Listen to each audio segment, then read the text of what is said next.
The scream came from the wall, and when they tore it down, they found something they were never meant to see. It started with a scream, not loud, not frantic, just wrong. A deep, wet sound that echoed through drywall and dust, heard only at night and only by one person at a time. First the mother, then the boy, then the plumber, who came to check the pipes and walked out pale, refusing to return. The house on Belridge Street had been quiet for years, until the wall began to cry. They thought it was rats, or maybe trapped air in old pipes. But no one could explain the timing. The scream always came between 3:12 and 3:16 a.m. 4 minutes of silence before and after. Every night, always the same. The landlord claimed it was nothing. Just the house settling, he said. But when the neighbors began to hear it too, from outside through brick and glass, the story spread. The boy refused to sleep in his room. His drawings changed, dark shapes, long hands. He said they came from inside the wall. His mother thought it was trauma until she heard the voice call her name.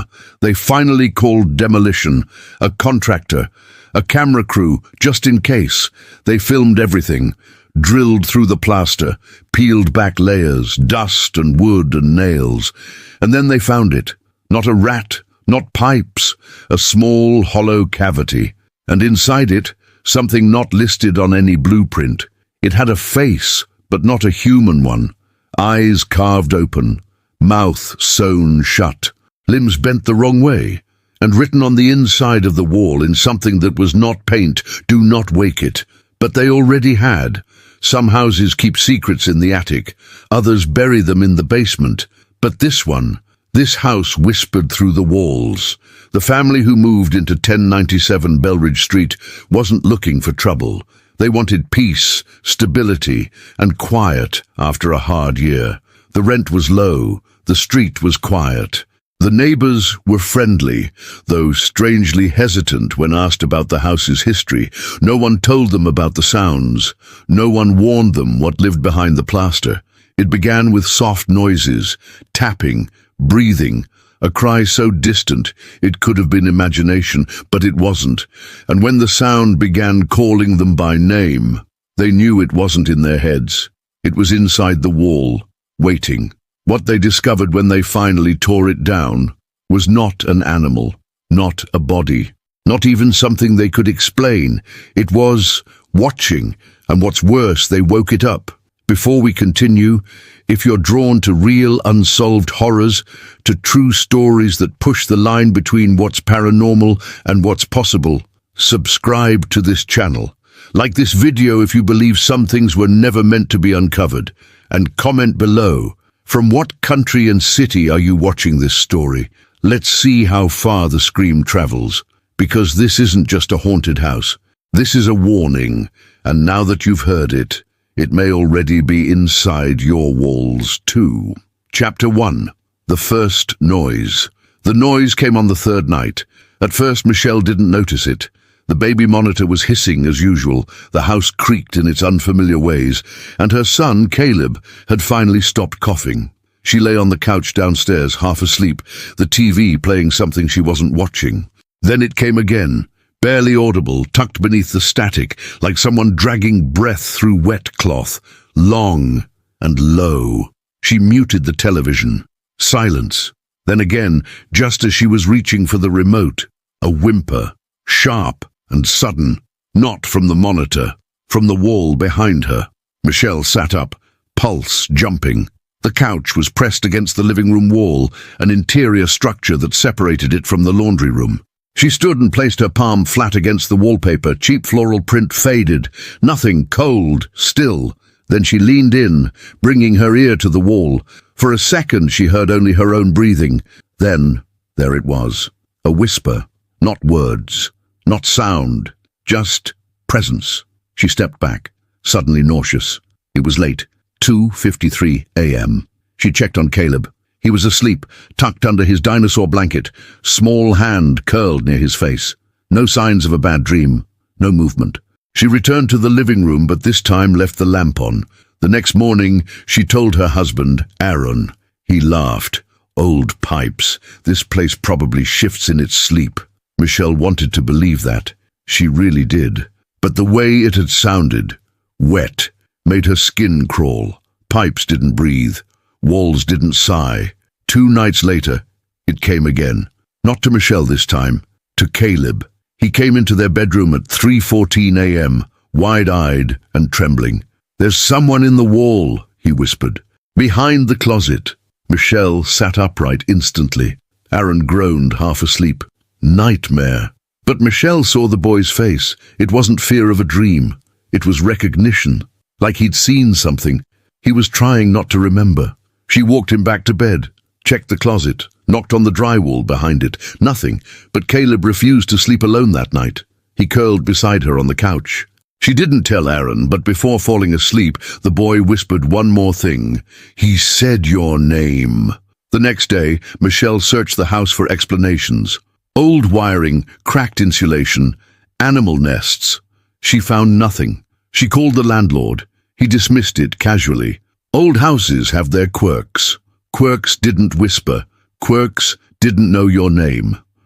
That night, Michelle sat alone in the living room again, lamp on, flashlight ready. No TV, no monitor, just silence.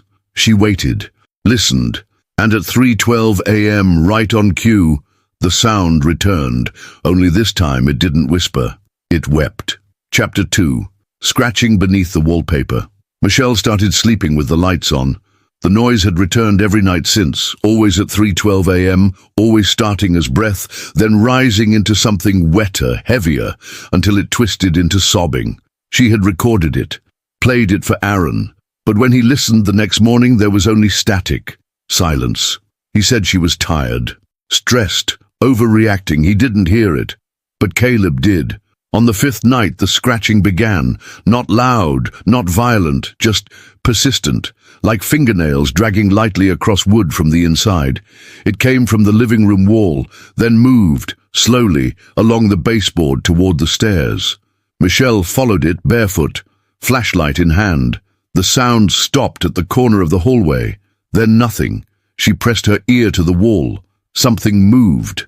Not like a mouse, not like a rat. Something with weight, something dragging. The next morning, Michelle stripped the wallpaper in the living room. It peeled away in sheets, revealing pale, cracked plaster beneath. But in one spot, high above the couch, she noticed something strange. Tiny carvings in the wall, symbols, scratches, like someone had been etching into the drywall from the inside out. At the center was a circle, half erased, but still pulsing in her memory after she looked away. She showed Aaron. He called it graffiti from a previous tenant, but Michelle felt it. Something wasn't painted, it was burned in. That night, the wallpaper she hadn't touched curled at the edges on its own. Michelle watched it from the hallway, frozen. The paper lifted, peeled, and folded back like skin pulled away from bone. Behind it, a message scratched deep into the wall. Crude, jagged words. "Stop knocking." Michelle didn't sleep. She sat with Caleb on the couch, holding him tight. He wouldn't stop staring at the corner where the wall met the ceiling. "He's awake now," the boy whispered. Michelle asked who. He just shook his head and said he was dreaming before, but now he wants to eat. The next morning, Michelle called the landlord again. This time, her voice broke. He paused, then said something that made her skin ice over. "Did you uncover anything?" She asked what he meant. He hung up. Later that day, she found a small hatch behind a bookshelf in the basement. Painted over, nailed shut. A strange draft came through it, and something else, a sound. Not crying this time. Laughing. Muffled, low and wrong. She ran upstairs, heart pounding. The drywall above the couch was cracked now, from the inside. Hairline fractures spidering out like something had pressed against it, and was still pressing. Chapter 4. What the landlord knew. Michelle didn't sleep that night. She sat at the kitchen table with her laptop open, surrounded by printouts, notes, and Caleb's newest drawing, a twisted face pressed against a wall, with stitched lips and empty eye sockets. She had searched every variation of the house's address and owner. Still nothing. The only record she found was from a property tax archive, dated 1979. Owner listed B. Harlan. No phone, no email, just a P.O. box, still active. At 8:30 a.m., Michelle drove across town and stood in front of a rusted green mailbox at a rundown post office, uncertain what she was even hoping to find. Then she saw the man, mid-60s, balding, keys jingling in his hand. He opened box W177 and froze when he saw her watching. "Mr. Harlan?" she asked. He didn't answer, just stared. Michelle stepped forward. "I live in the Belridge house."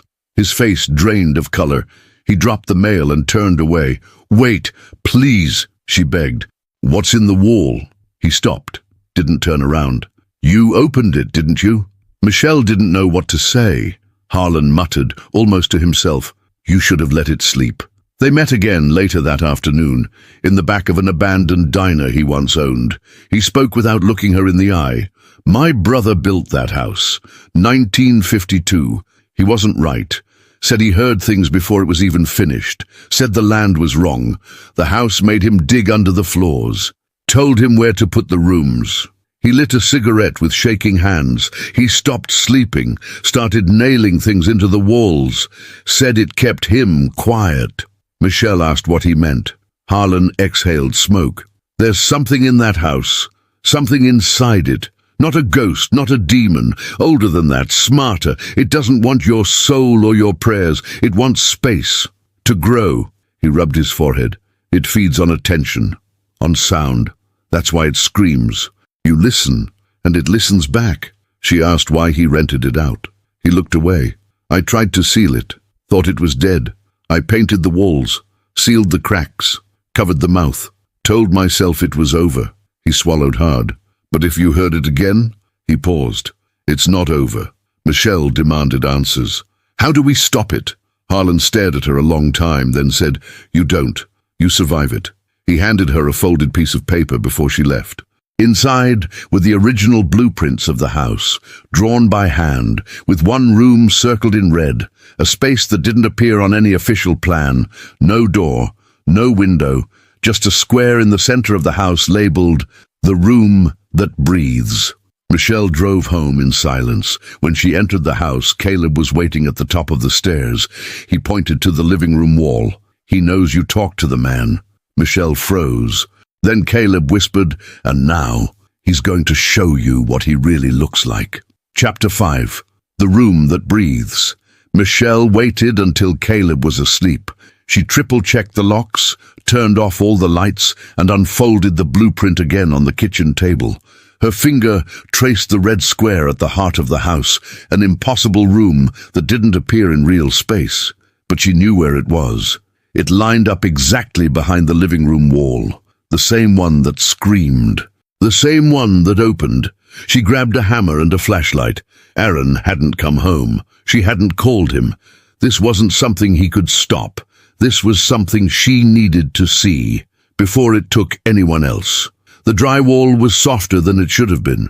It peeled back like fabric, layers of plaster and rotting insulation falling to the floor like dead skin. Then, open air, a gap no more than 2 feet wide, but behind it, space, breathing, pulsing space. She crawled inside. The flashlight flickered immediately. The temperature dropped. The walls were moist, covered in something like moss, but slicker. Breathing sounds echoed around her, slow, rhythmic, like lungs, but she wasn't moving. The room was. She reached the center. The space widened, circular, uneven, like a mouth had opened around her. In the far wall, something moved. A shape, not solid, not fluid, twitching, watching. Then it spoke, not aloud, not in English. It poured into her head like water into a cracked bowl. Images, memories that weren't hers, burial, fire, screaming children, people nailed into walls, fed to roots. She dropped to her knees, eyes wide, shaking, a voice inside her mind, low, ancient. "You woke me. You entered my skin. You crawled into my throat." Michelle gritted her teeth. "What are you?" It didn't answer with words, only with a feeling of endless time, of hunger. Then, behind her, footsteps. She spun around. Caleb, standing at the crawlspace entrance, eyes blank, mouth twitching. He pointed past her. "You showed him your name," the boy said. "Now he's going to wear it." The walls pulsed faster. The breath of the room grew deeper, heavier. The figure in the far wall began to split, slowly, like skin unraveling. From inside, a new shape began to crawl forward. It had her face. Michelle screamed, grabbed Caleb, dragged him out, scraping her arms and legs against nails and wood. The house groaned around them, as if angry, as if alive. They burst into the living room, just as the wall behind them closed, smooth and sealed once more. But from the other side, they heard it breathe, twice. Then whisper, "We share your name now." Chapter 6. Something wearing her face. Michelle didn't tell Aaron what she saw, because Aaron hadn't come home. She tried calling, texting, nothing. His last message was from hours ago, heading out now. But now, it was past midnight. And Michelle was starting to feel watched, not from the wall, from inside the house. She checked every door, every window. Caleb was asleep again, though restless, murmuring things under his breath in a voice that wasn't quite his own. She stood in the hallway, staring at the living room. The drywall had healed, but she knew what was behind it. She'd seen its mouth, and worse, she'd seen her own face crawling from inside it. At 3:12 a.m., the lights flickered, not once, 13 times. She counted, then a sound, soft footsteps on the second floor. She rushed up, thinking Caleb had woken, but he was still in bed, tangled in sheets, and the sound was still coming. From the hallway, she turned and saw herself, standing just outside the bathroom. Same pajamas, same hair, same eyes, but the smile too wide, too dry, like someone stretching skin over teeth. Michelle froze. The double tilted its head, then blinked, backward. Two lids closed from the sides, meeting in the middle. Michelle stumbled back, gasping. The thing moved toward her with slow, patient steps. No malice, no rush, just purpose. She ran to Caleb's room, slammed the door, locked it, held him tight. He stirred, opened his eyes and whispered, "She likes your skin. It fits her better than the last one."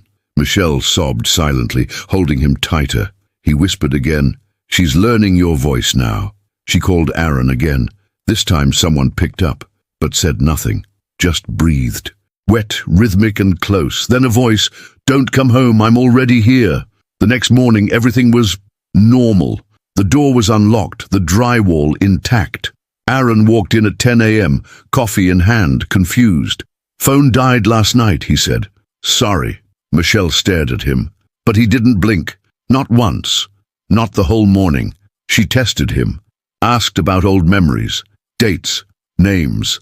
He answered correctly, but his mouth didn't move like it used to, like it was copying the shape of the words rather than speaking them.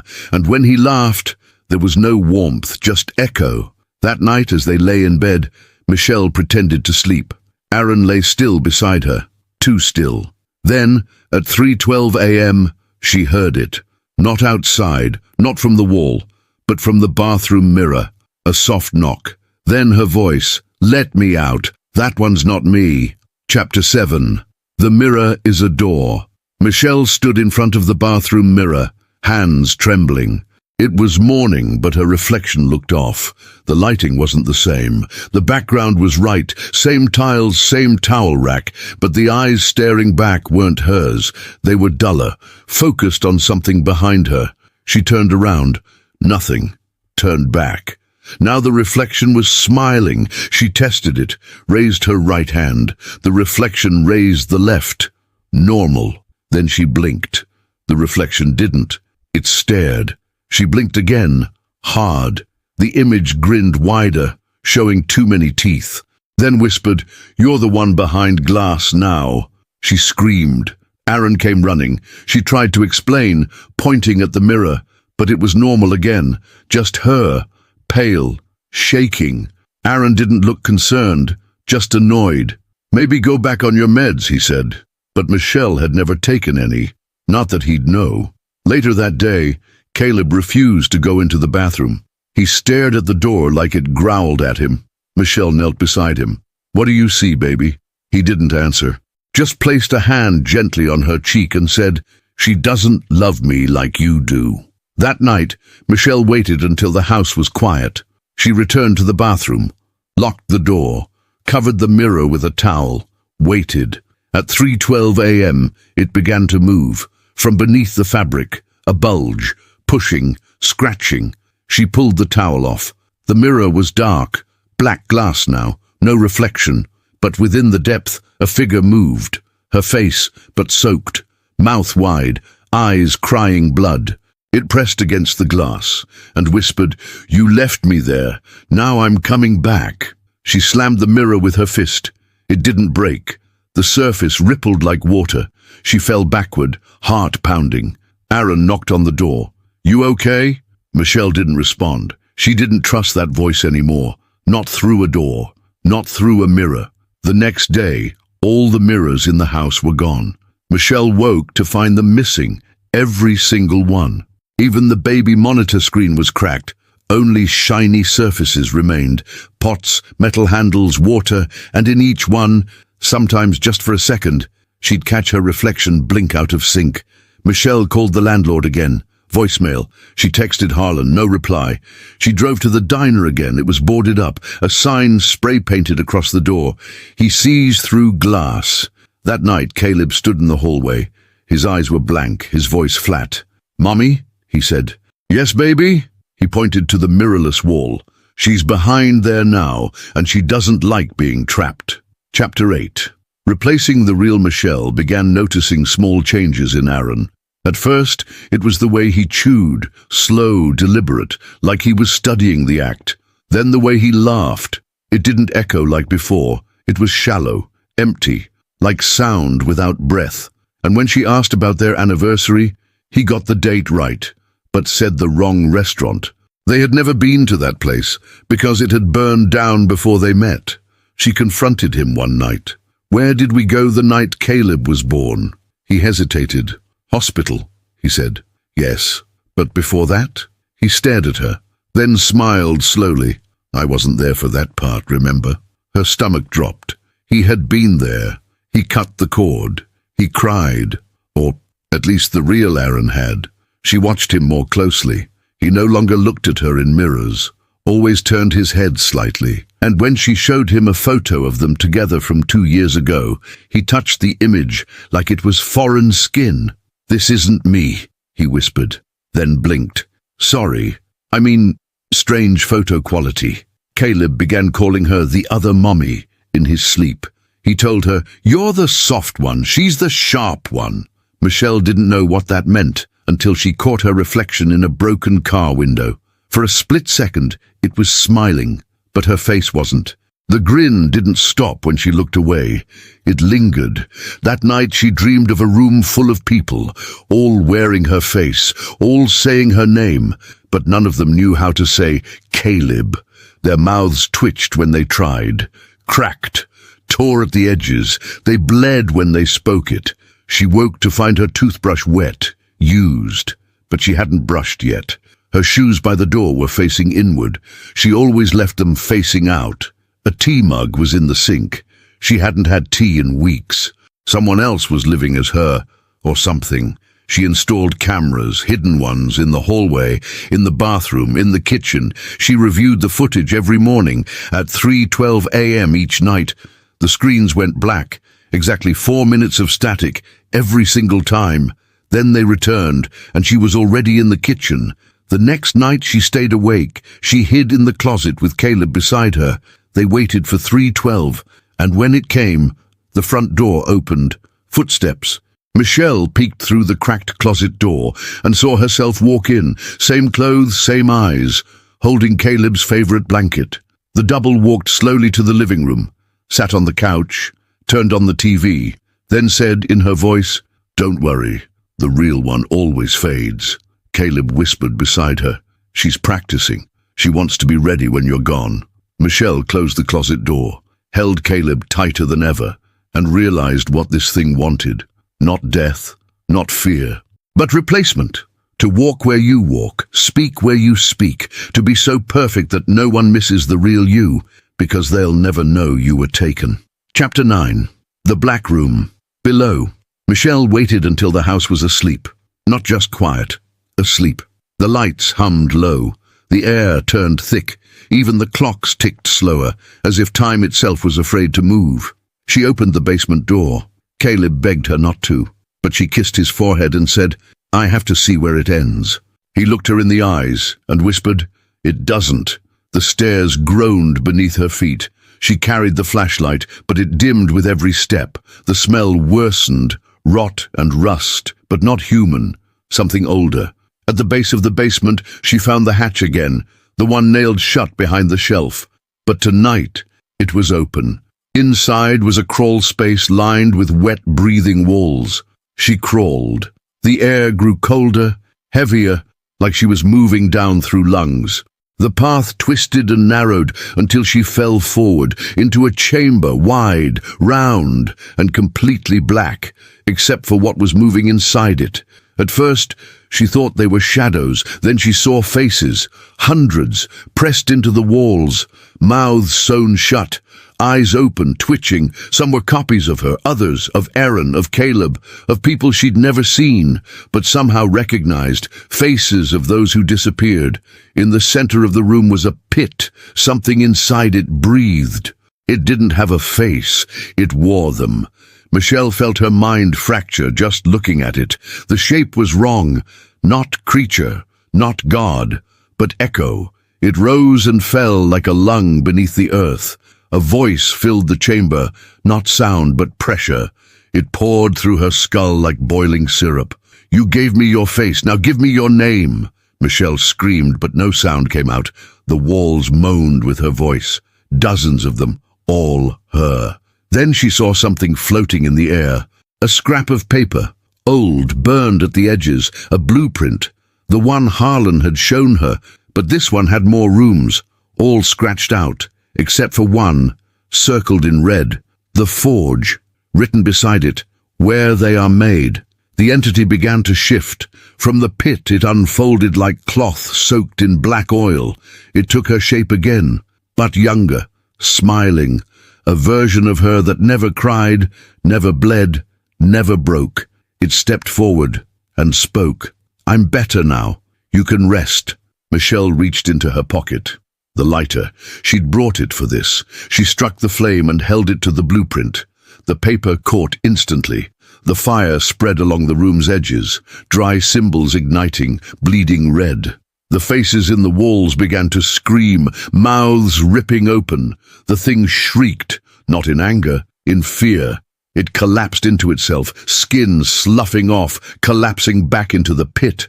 The blackness swallowed it, folding like lungs deflating.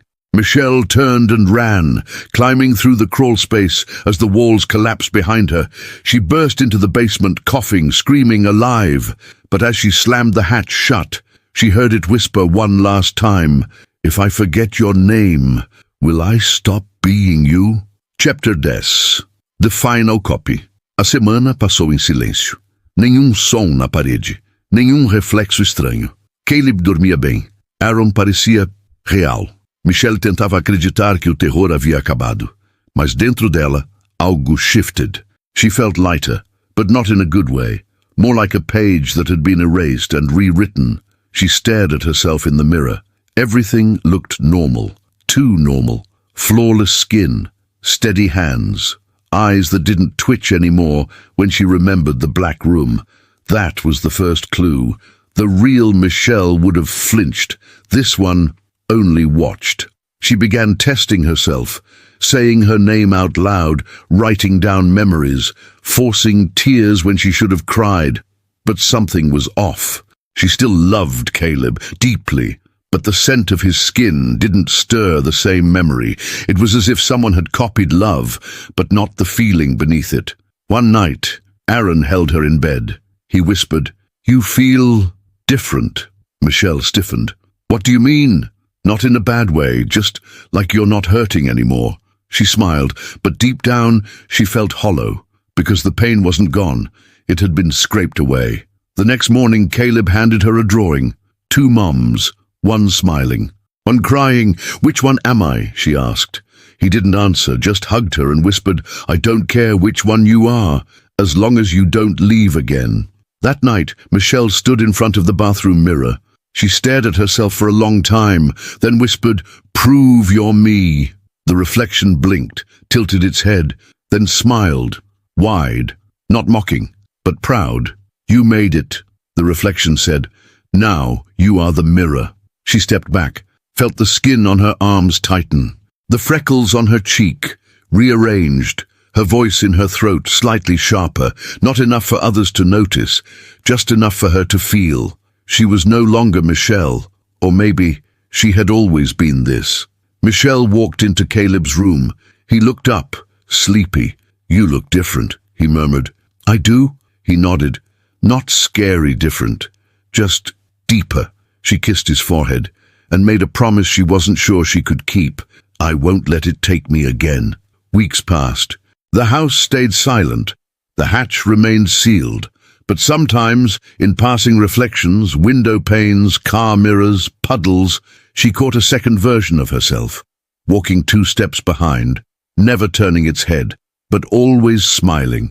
She doesn't scream anymore, she doesn't cry, she just watches. Because she knows now. There's no defeating something like that. You only survive it by becoming the part it couldn't eat. And when the time comes, she'll be ready to teach it how to wear a new name. They never moved out. The neighbors assumed the renovations were finished. The screams stopped. The boy played outside again. Michelle smiled in the grocery store, nodded at strangers, paid with exact change. Everything looked normal. But inside the house, every mirror was still gone. And in the silence of 3:12 a.m., she never looked at her own shadow. Aaron never asked again. Maybe because he was afraid of the answer. Maybe because he wasn't the one who should ask.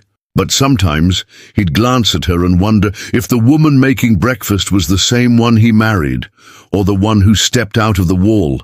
He never said anything, because if he was wrong, it would break her. And if he was right, it would break him. And Caleb? He drew less now, but his favorite picture still hung above his bed. 2 moms, one crying, one smiling. When asked which one was real, he always said the same thing. "Doesn't matter. She loves me either way." And in the darkest part of the night, when the house truly breathed, only one of them got up to answer it.